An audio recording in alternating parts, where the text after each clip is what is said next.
Good morning बच्चों। आज के वीडियो में हम बात करने वाले हैं गॉस थ्योरम का जो एप्लीकेशन है उसी की हेल्प से electric field due to a charge conductor, यानी कोई चालक है और वो आवेशित है, उसकी वजह से हम इलेक्ट्रिक फील्ड निकालना चाहते हैं। या फिर आप ऐसे भी कह सकते हो electric field due to a charge thick conducting sheet. देखिए दोनों वैसे अलग अलग हैं पर जो सॉल्व करने का तरीका है वो बिल्कुल सेम है, इसलिए दोनों टॉपिकों को हम एक साथ लेकर के चल रहे हैं। और वास्तव में ये टॉपिक डिराइव कराने के लिए नहीं पूछा जाता, लेकिन इसकी जानकारी हमें होनी चाहिए, क्योंकि इस तरह से कोई भी न्यूमेरिकल आ जाएगा तो हम सॉल्व कैसे करेंगे। तो हमने मान लिया भाई कोई एक कंडक्टिंग शीट है। कंडक्टिंग शीट जब ले रहे हैं थिक शीट, तो आप थोड़ा सा उसको इस तरह से लेकर के चलोगे, ये थिक शीट हो गई। अगर आप कोई कंडक्टर की बात कर रहे हैं तो कंडक्टर आपका किसी भी शेप का हो सकता है, उससे कोई फर्क नहीं पड़ता, किसी भी शेप का आप कंडक्टर लेकर के चलें। ध्यान आपको ये रखना है इस कॉन्सेप्ट में कि जब भी कंडक्टर होता है और उसको हम चार्ज दें तो चार्ज कंडक्टर के अंदर नहीं जाता कभी भी। इसका मतलब कहाँ रहेगा, उसकी सरफेस पर। तो इस जगह पे जब चार्ज दिखाओगे तो उसे भी आप उसकी सरफेस पे ड्रॉ करोगे,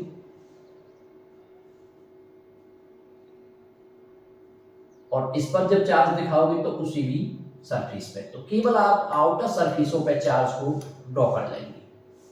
और आपने ये मान लिया ये जो शीट है इसका आकार बहुत बड़ा है, इनफाइनाइट एक्सपेंशन की शीट हो सकती है, तो आप चार्ज डेंसिटी की बात कर लोगे। मान लो सिग्मा इसकी चार्ज डेंसिटी है। ठीक इसी तरह से आप अगर कंडक्टर लेके चल रहे हैं तो इसमें भी ये कंडक्टर की तरह चार्ज उसके अंदर नहीं हो सकता है, तो उस चार्ज को भी आप कहां दिखाएंगे, बाहर की तरफ दिखाओगे। केवल उसकी सरफेस पे चार्ज को आप शो कर दोगे, और उसके बाद फिर आप गॉस थ्योरम की एप्लीकेशन से प्रॉब्लम को सॉल्व करोगे। इसकी भी चार्ज डेंसिटी को मान लो आपने सिग्मा मान लिया। अब आप इसके पास मान लीजिए इससे कुछ डिस्टेंस पे ये कोई पॉइंट है आपका पी, और इस पी पॉइंट पर आप इलेक्ट्रिक फील्ड निकालना चाह रहे हो। या फिर इसी तरह से इस पे ले सकते हो कि भाई इसके पास कोई पॉइंट पी है और इस पॉइंट पी पर आप इलेक्ट्रिक फील्ड निकालना चाह रहे हो, इलेक्ट्रिक फील्ड को कैलकुलेट करना चाह रहे हैं। कॉन्सेप्ट हमारा बिल्कुल सिंपल है, कॉन्सेप्ट एकदम क्लियर है कि भाई हमें करना क्या है। क्योंकि कंडक्टर के अंदर कोई चार्ज नहीं है, इसका मतलब कंडक्टर के अंदर तो इलेक्ट्रिक फील्ड क्या है, जीरो है। अब हमें करना क्या होगा, अब जो पहला बेसिक, इसको हम दो तरीके से सॉल्व करके दिखा सकते हैं। हालांकि उसके लिए भी दो तरीके यूज कर सकते हैं, लेकिन पहले इसके लिए आप थोड़ा सा ध्यान दें कि अगर आपको पी पॉइंट पर इलेक्ट्रिक फील्ड निकालना है तो क्या करेंगे, वही हमारे साथ पॉइंट। सबसे पहले ड्रॉ गॉसियन सरफेस। तो इसमें हमने क्या कर लिया, एक गॉसियन, थोड़ा सा इसको और क्लोज ले लेते हैं, चलिए एक गॉसियन सरफेस ड्रॉ कर लिया। और गॉसियन सरफेस हमारा कैसा है, गॉसियन सरफेस है हमारा सिलिंड्रिकल गॉसियन सरफेस, जो कि पी पॉइंट से होकर के जा रहा है। इस तरह से आपने गॉसियन सरफेस ड्रॉ कर लिया, और इसमें भी हम ऐसे निकालना चाहते हैं तो यहां भी हमने क्या किया, सिलिंड्रिकल गॉसियन सरफेस ड्रॉ कर लिया। दोनों में सिलिंड्रिकल गॉसियन सरफेस ड्रॉ कर लिया। अब इसके बाद सिलेंडर जो ले रहे हैं हम, भले ये कर्व्ड सरफेस यहाँ पर आ रही है, लेकिन ये फिगर को थोड़ा सा दिखाने के लिए बड़ा बनाया गया है। अदरवाइज हम इस सिलेंडर को इस तरह से ले रहे हैं कि ये जो कर्व्ड सरफेस है वो भी उसके लिए एक लीनियर की तरह काम कर रही है। आपने मान लिया इसका जो क्रॉस सेक्शनल एरिया ए है, तो इसका भी आप मान लीजिए क्रॉस सेक्शनल एरिया ए है। अब हम बात करते हैं कि भाई इस गॉसियन सरफेस के अंदर अगर चार्ज की बात आएगी तो वो तो चार्ज तो केवल इतनी जगह में होगा, ये वाली दो जगह आएगी। ऐसे ही इसके अंदर भी चार्ज की बात करोगे तो केवल इतनी वाली जो जगह होगी उस वाली जगह में चार्ज होगा। तो कॉन्सेप्ट क्या था, सबसे पहले ड्रॉ गॉसियन सरफेस, उसके बाद टेक एलिमेंट। तो एलिमेंट लिया, तो यहां पर आपने एक एलिमेंट ले लिया डी ए, और यहीं पर अगर इस प्लस की वजह से इलेक्ट्रिक फील्ड की डायरेक्शन दिखाएंगे तो इलेक्ट्रिक फील्ड भी आपका बाहर की तरफ, तो थीटा इज इक्वल टू 0।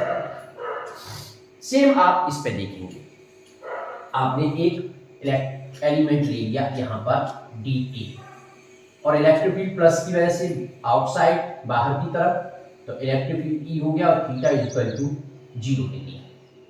आप चाहें तो इस कर्व सरफेस पे और एलिमेंट लेके दिखा सकते हो, इस बार एक कर्व सरफेस पे भी एक एलिमेंट लेके दिखा सकते हैं, अदरवाइज कोई जरूरत भी नहीं है, क्योंकि उस कर्व सरफेस का जो एरिया आएगा वो ऊपर की तरफ आएगा और इलेक्ट्रिक फील्ड की जो डायरेक्शन होगी वो इस तरफ होगी, तो उनके बीच का एंगल 90 डिग्री होने की वजह से वो फ्लक्स क्या हो जाता है, 0 हो जाता है।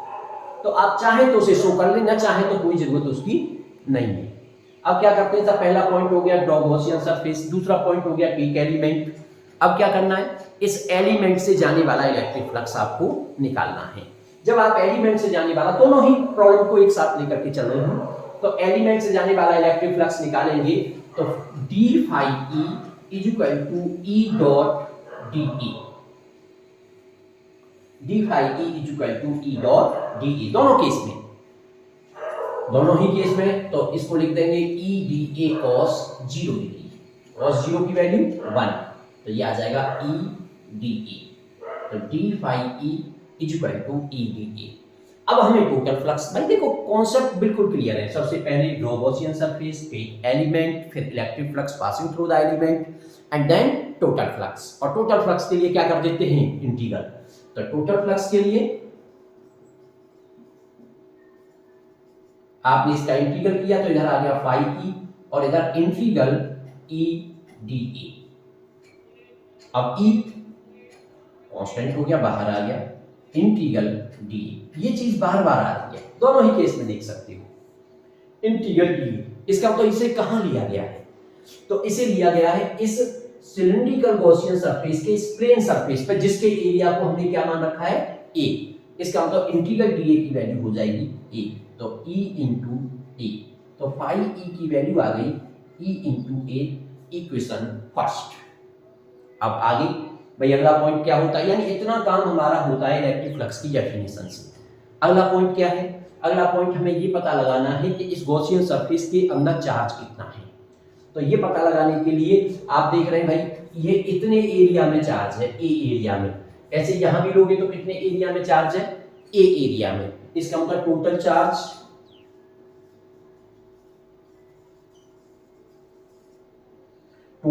इनसाइड द गॉसियन सरफेस कितना हो जाएगा, आप Q मानेंगे तो Q इज इक्वल टू हो जाएगा सिग्मा इंटू ए, क्योंकि हमारा चार्ज डेंसिटी का जो फॉर्मूला होता है सिग्मा इज इक्वल टू होता है Q अपॉन ए। तो यहां से Q निकालोगे आप तो Q is equal to sigma into A, क्योंकि ए एरिया में ही हमारा चार्ज यहां पर गॉसियन सरफेस के अंदर है, तो Q की वैल्यू हो गई सिग्मा इंटू ए। अब आप इस अप्लाई गॉस थ्योरम, तो गॉस थ्योरम के हिसाब से फाई ई निकल के आएगा Q upon epsilon naught, Q की वैल्यू लगा दी sigma A upon epsilon naught, equation second. दोनों इक्वेशन ए की गॉसियन सरफेस से जाने वाले फ्लक्स हैं, आपस में इक्वल रखेंगे। तो फ्रॉम इक्वेशन फर्स्ट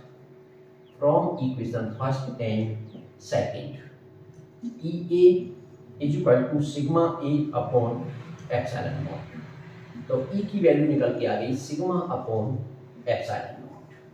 तो ये आपका फॉर्मूला निकल के आ गया। अब आपको ये अच्छी तरह से ध्यान रखना है, जब भी किसी कंडक्टर की वजह से उसके आसपास इलेक्ट्रिक फील्ड की जरूरत पड़ेगी तो E is equal to sigma upon epsilon naught.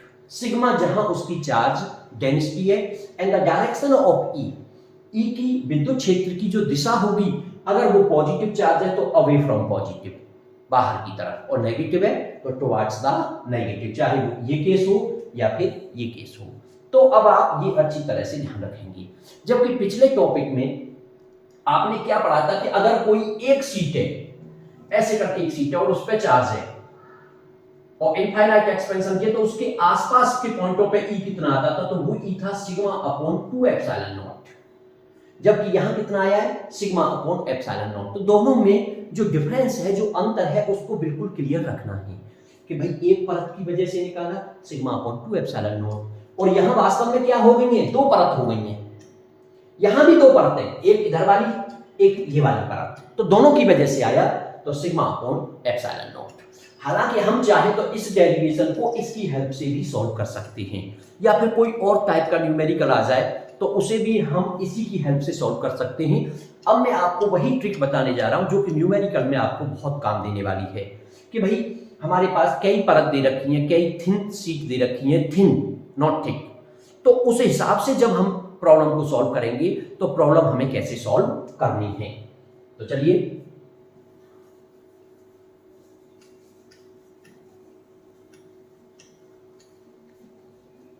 और इस तरह से न्यूमेरिकल भी पूछे जाते हैं, इसलिए ये मान के चलिए अब जो ट्रिक आपको मैं बताने जा रहा हूं वो न्यूमेरिकल के लिए बहुत ही इंपॉर्टेंट ट्रिक है। सपोज करिए पहले पॉइंट को लेकर के हम चलते हैं। मान लीजिए हमारे पास दो शीट दे रखी है, इनफाइनाइट एक्सपेंशन की दो शीट दे रखी है।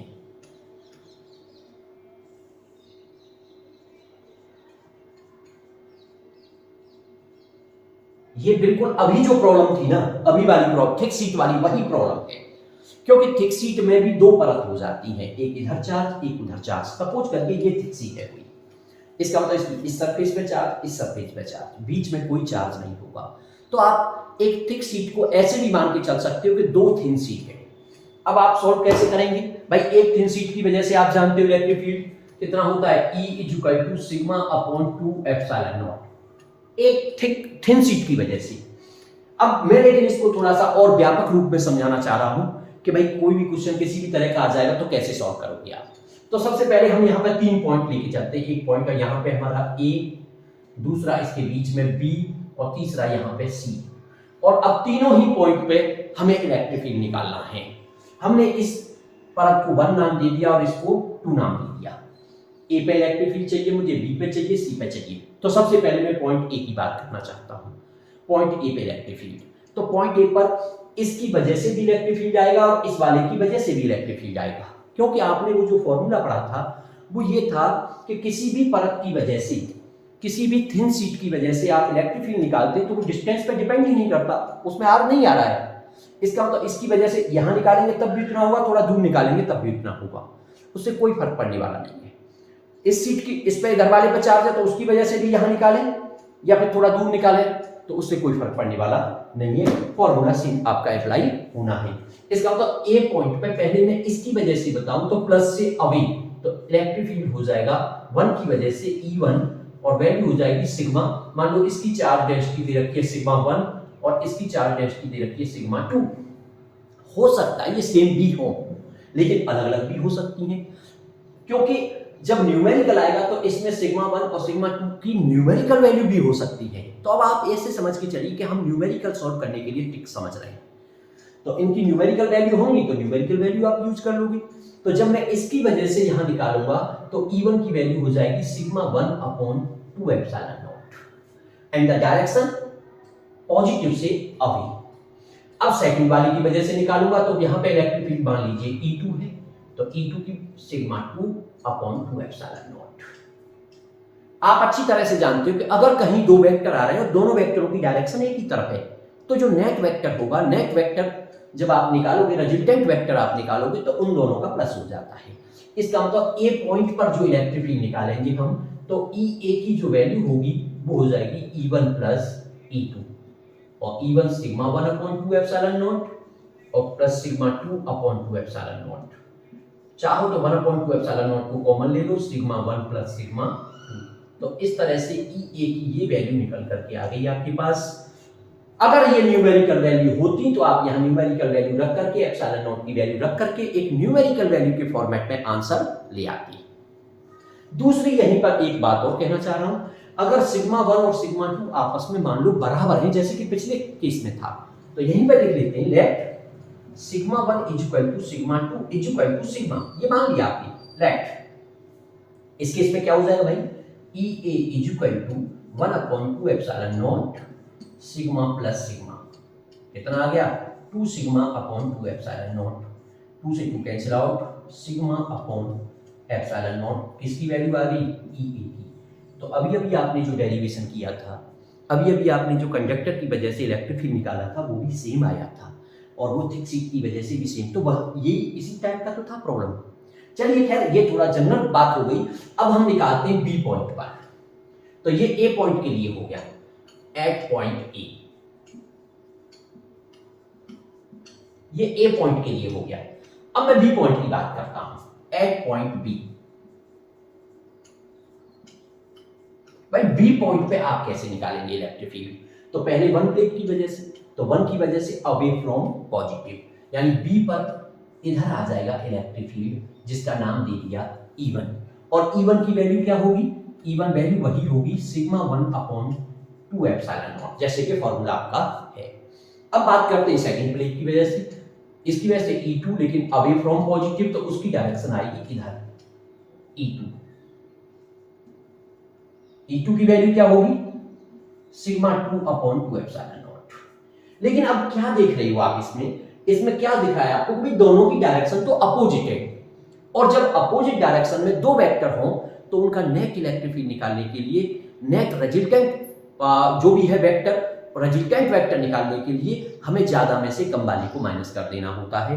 सपोज करिए कि यहाँ ये गिवन था कि sigma 1 is greater than sigma 2, तो फिर इस केस में ये बड़ा हो जाता और ये वाला छोटा, तो net electric field E equal to हो जाता E1 माइनस E2, वैल्यू लगा के sigma 1/2 epsilon naught minus sigma 2/2 epsilon naught, और 1/2 एप्सिलॉन नॉट कॉमन आ जाता, ये सिग्मा 1 माइनस सिग्मा 2, ये E इसको B कहती थी, E B की वैल्यू निकल करके आ जाती है, ये आपका सॉल्व होकर के आ जाता। यहीं पर अगर आप ये कहते कि भाई सिग्मा 1 और सिग्मा 2 आपस में इक्वल है, जिस तरह से आपने यहां पे शो किया, तो आप यहां कह सकते थे if sigma 1 equal to sigma 2 equal to sigma, तो फिर सिग्मा, तो EB कितना हो जाता फिर उस केस में?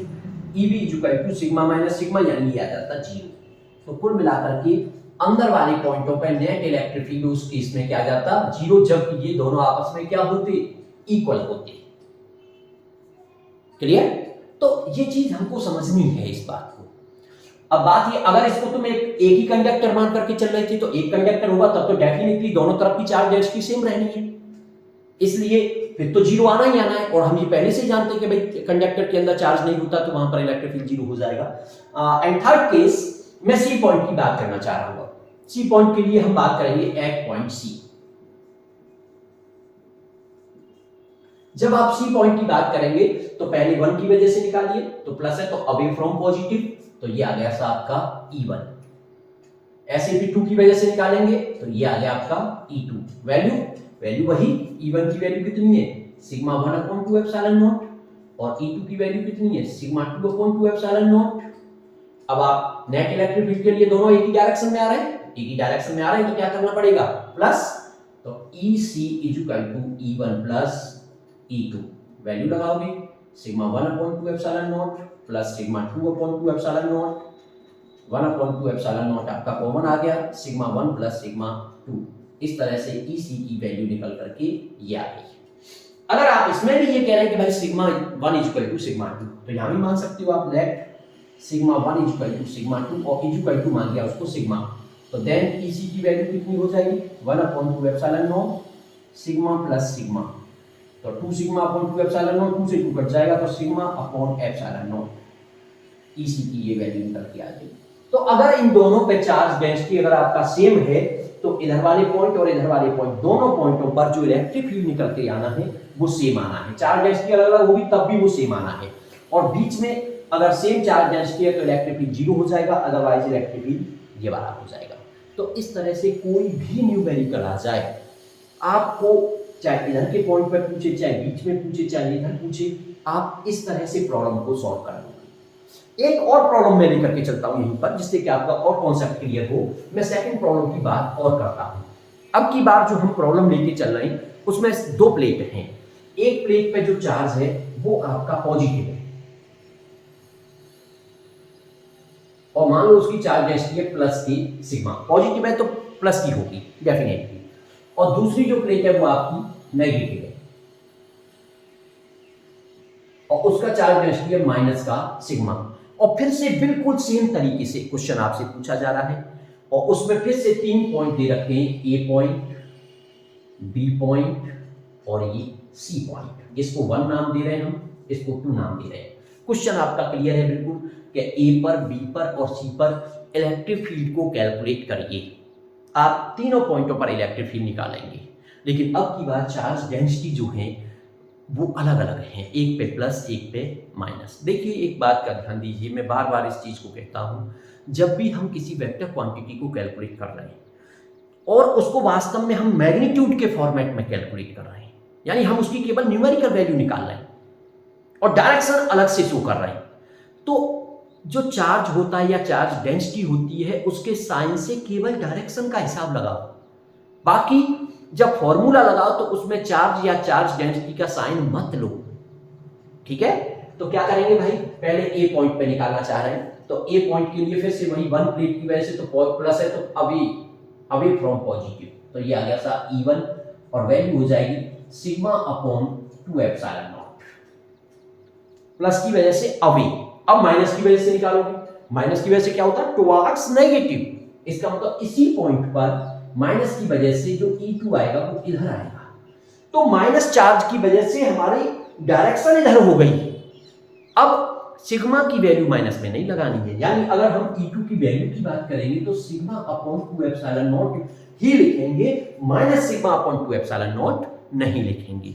ओके, अब क्या दिख रहा है भाई, दोनों E1 और E2 एक दूसरे के अपोजिट आ रहे हैं, अपोजिट आ रहे हैं, तो नेट इलेक्ट्रिक फील्ड निकालोगे तो EA is equal to E1 minus E2। अब चूंकि दोनों की वैल्यू सेम है तो EA की वैल्यू क्या आ जाएगी, 0। अगर अलग अलग होती, मान लीजिए वहां सिग्मा 1 होता वहां सिग्मा 2 होता तो माइनस करके आ जाता, कोई प्रॉब्लम नहीं थी। और अगर कोई न्यूमेरिकल वैल्यू होती, मान लीजिए आपके पास एक न्यूमेरिकल आ गया, इस तरह का कहा जाए कि भाई इस क्वेश्चन को सॉल्व करिए, तो आप वैल्यू पुट करोगे, सिग्मा की वैल्यू पुट करोगे, एप्सिलॉन नॉट कांस्टेंट है उसकी वैल्यू आप जानते ही हो, उसको पुट करोगे, सॉल्व कर लोगे, ई की वैल्यू आ जाएगी। सेम इसी तरीके से आप बी पॉइंट की बात करें, जब आप बी पॉइंट की बात करेंगे तो प्लस की वजह से अवे फ्रॉम पॉजिटिव, यानी ये आएगा आपका E1, और माइनस की वजह से टुवर्ड्स द नेगेटिव, यानी ये भी इधर ही आएगा E2। तो क्या देख रहे हो, दोनों प्लेटों के बीच में जो इलेक्ट्रिक फील्ड की बात आ रही है वो तो एक ही डायरेक्शन में आ रही है। ये प्लेट अलग अलग रखी हुई है, एक प्लेट अलग है दूसरी प्लेट अलग है, दोनों की वजह से एक पे प्लस चार्ज है एक पे माइनस चार्ज है, तो अंदर जो इलेक्ट्रिक फील्ड की डायरेक्शन आ रही है वो एक ही तरफ आ रही है। इसका मतलब अब बी पॉइंट पे जो इलेक्ट्रिक फील्ड निकालोगे तो EB इक्वल टू हो जाएगा E1 प्लस E2, वैल्यू दोनों की सेम रहेंगी। और दूसरी बात, यहां की तरह चार्ज डेंसिटी का साइन भी आपको नहीं लेना है, तो क्या होगा, sigma upon 2 epsilon naught plus sigma upon 2 epsilon naught is equal to 2 sigma upon 2 epsilon naught और is equal to sigma upon epsilon naught, ये EB की वैल्यू आ गई।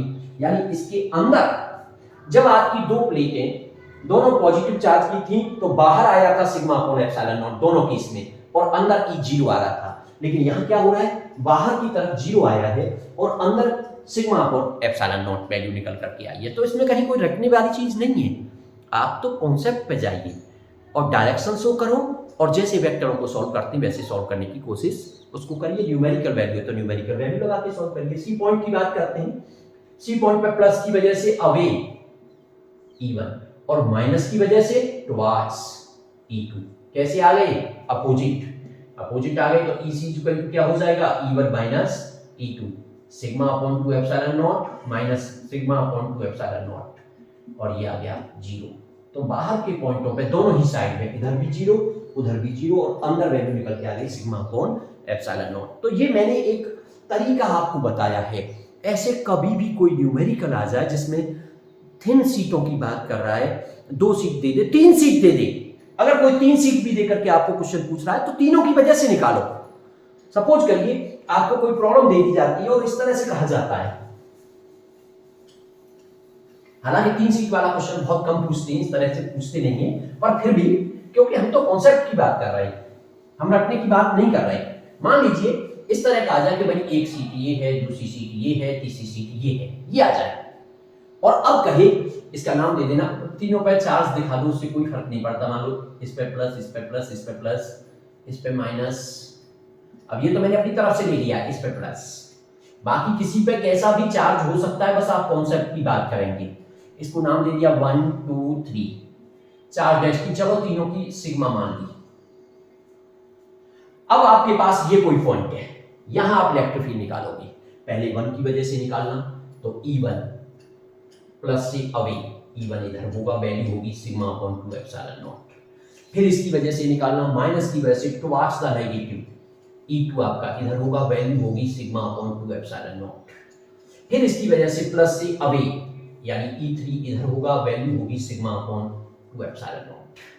ओके, अब आप electric field, net electric field निकालने की बात करोगे तो दो तो इधर है, एक इधर है, इसका मतलब इन दोनों के प्लस में से ये माइनस हो जाएगा, तो net electric field E equal to हो जाएगा E1 plus E3 minus E2। Value लगाओगे sigma upon 2 epsilon naught plus sigma upon 2 epsilon naught minus sigma upon 2 epsilon naught. ये गलती मत करना कि डायरेक्शन भी इधर दिखाओ इस माइनस की वजह से और यहां पे माइनस साइन और लगा दो। आप माइनस साइन नहीं लेना है। वेक्टर क्वांटिटी में जब भी हम मैग्नीट्यूड निकाल रहे हैं तो चार्ज या चार्ज डेंसिटी का साइन नहीं लेना, क्योंकि उसे वेक्टर फॉर्म में नहीं लिख रहे हम। अगर हम उसको वेक्टर फॉर्म में लिख करके सॉल्व कर रहे होते, यानी उसके अंदर उसका मैग्नीट्यूड भी होता, उसकी डायरेक्शन भी होती, तो फिर चार्ज का साइन लिया जाता है। तो अब आप इसको सॉल्व कर दोगे, एक से एक कट जाएगा, क्या बचेगा सिग्मा अपॉन 2 एप्सिलॉन नॉट। और इसी तरह से ये बीच वाले पॉइंट पे भी निकाल दोगे, इस प्लस की वजह से अभी, इस प्लस की वजह से इधर अभी, इस माइनस की वजह से ट्वाइस, तो दो एक तरफ एक एक तरफ, फिर से वहां इसी तरह आ जाएगा। ऐसे ही आप यहां भी निकाल सकते हो, ऐसे ही आप यहां भी निकाल सकते हो। तो मैंने एक तरीका बताया है कि अगर इस तरह के क्वेश्चन आएंगे, इस तरह की प्रॉब्लम आएंगी, तो आप उन क्वेश्चनों को कैसे सॉल्व करोगे। ओके,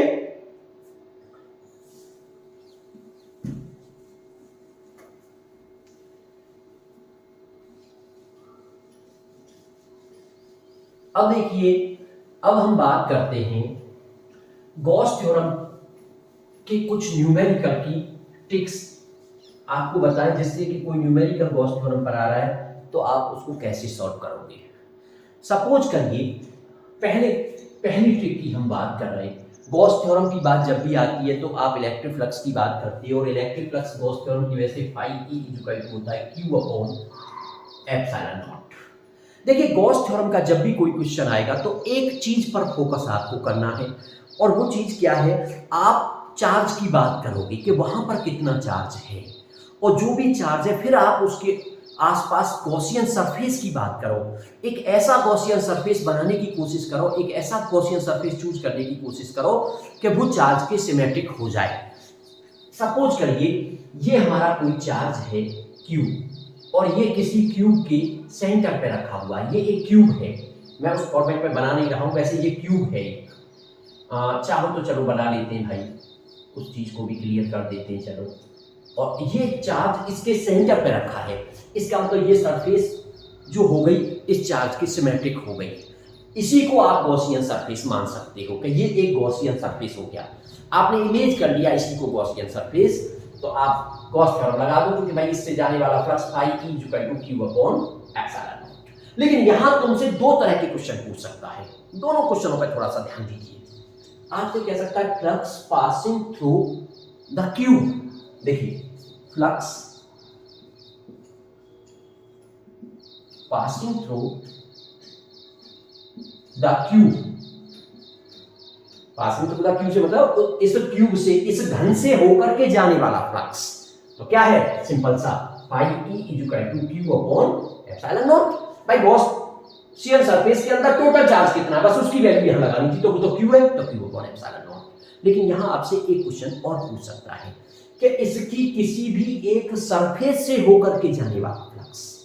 देखिए, दो तरह के क्वेश्चन की बात कर सकता है, एक पूरे घन से होकर के, क्यूब से होकर कितना फ्लक्स जाएगा, दूसरा इसकी एक सरफेस से कितना फ्लक्स जाएगा। इसका मतलब अब ये चार्ज की तो सिमेट्रिक है, ऐसे समझ लो कि एक बल्ब जल रहा है किसके अंदर, एक कमरे के अंदर, और कमरा कैसा है, घन के आकार का। अब उस बल्ब की रोशनी कहां कहां पड़ रही है, वही इलेक्ट्रिक फ्लक्स है। तो आप देख रहे हैं कमरे पे चारों जो 6 सरफेस हैं, नीचे वाली सरफेस पे भी रोशनी जा रही है, ऊपर वाली पे भी जा रही है, उधर वाली पे भी जा रही है, इधर वाली पे भी जा रही है, इस साइड में भी जा रही है, इस साइड में भी जा रही है, और क्षेत्रफल सबके बराबर है क्योंकि घन है, इसका मतलब सब पे बराबर बराबर रोशनी बढ़ रही है। तो ऐसे इलेक्ट्रिक फील्ड लाइंस होती हैं। इलेक्ट्रिक फ्लक्स का मतलब number of electric field lines. तो ये चार्ज जब रखा है तो फ्लक्स चारों तरफ जा रहा है रोशनी की तरह।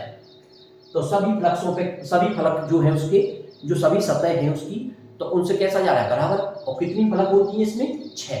घन के अंदर 6 फलक होती हैं, 1 2 3 4 5 6। इसका मतलब flux passing through one face या ईच फेस, एक किसी भी एक फलक से। तो ये तो जा रहा है 6 फलकों से, 1 से कितना जाएगा तो 6 का डिवाइड हो जाएगा, तो Q/6 एप्सिलॉन नॉट। क्लियर? इसी में सेकंड पॉइंट समझिए। मान लीजिए अब की बार हमें एक क्यूब दे रखा है,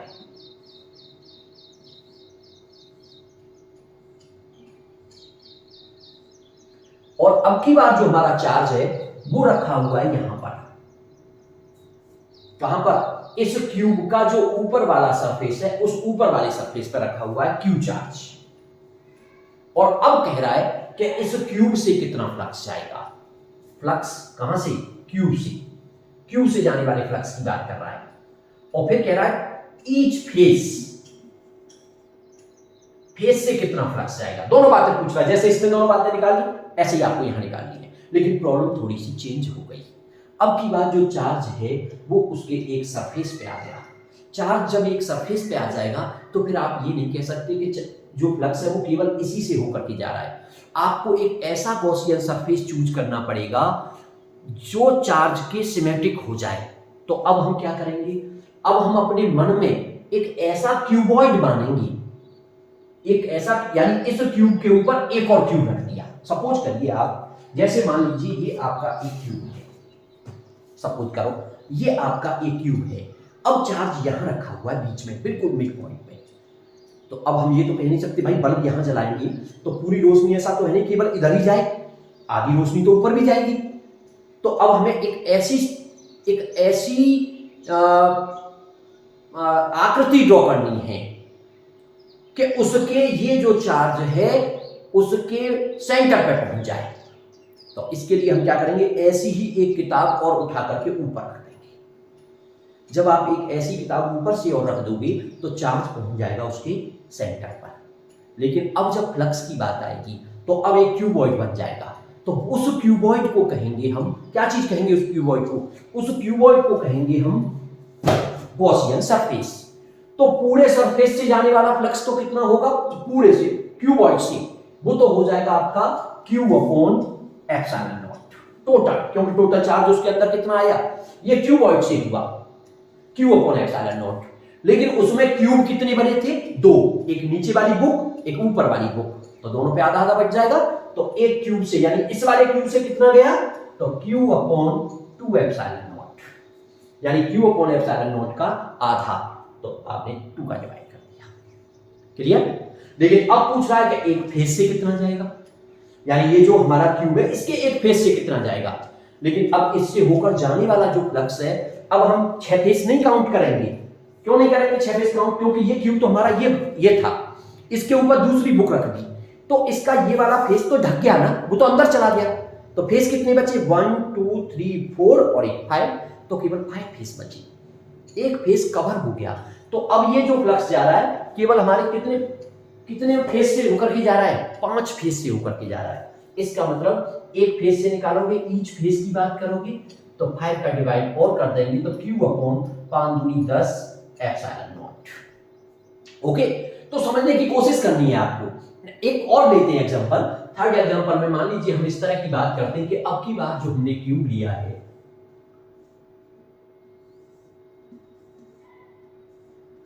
अब की बार जो क्यूब लिया है हमने और जो चार्ज रखा है वो क्यूब के, वो एक साइड में रखा है।